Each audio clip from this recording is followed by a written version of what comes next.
আসসালামু আলাইকুম everyone, welcome back to my channel.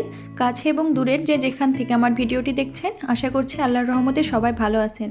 প্রত্যেকের রান্নাঘরে থাকে এমন কিছু কমন মশলা দিয়ে আজকে আমি এই মাংসটি রান্না করব। চলুন তাহলে শুরু করি।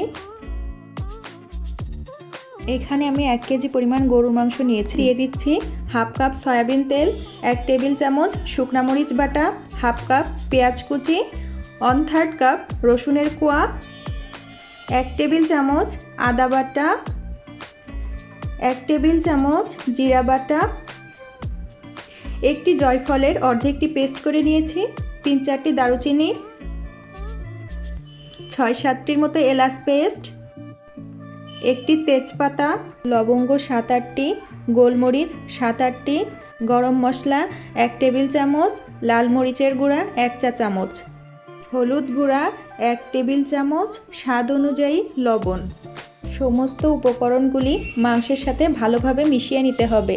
মাংসতে দেয়া যে উপকরণগুলি, এগুলির যদি পরিমাণ ঠিকঠাক থাকে এবং সেই সাথে মাখাটা ভালো হয়, তাহলে মাংস খেতে ভালো লাগে।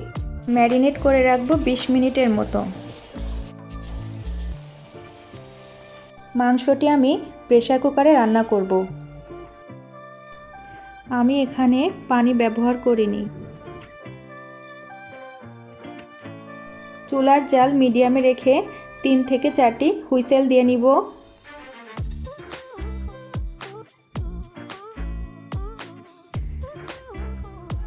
একটি প্যানে 1 টেবিল চামচ তেল দিয়ে তাতে 2টি শুকনা মরিচ ও একটি পেঁয়াজ কুচি দিয়ে দিব।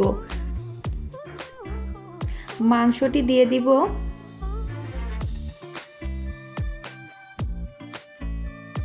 এখন দিয়ে দিচ্ছি কয়েক টুকরা আলু। নেড়েচেড়ে ভালোভাবে মিশিয়ে নিব। মাংস খুব ভালোভাবে কষিয়ে নিতে হবে।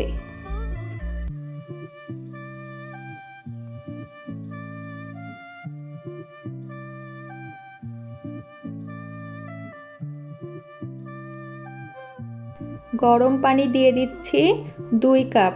এখানে আপনারা কম বেশি করে দিতে পারেন। ঢাকনা দিয়ে ঢেকে রান্না করব 10 মিনিটের মতো। ঝোল প্রায় শুকিয়ে এসেছে। এই পর্যায়ে এসে টালা জিরার গুঁড়া উপর থেকে ছড়িয়ে দিলেই কিন্তু রান্না শেষ।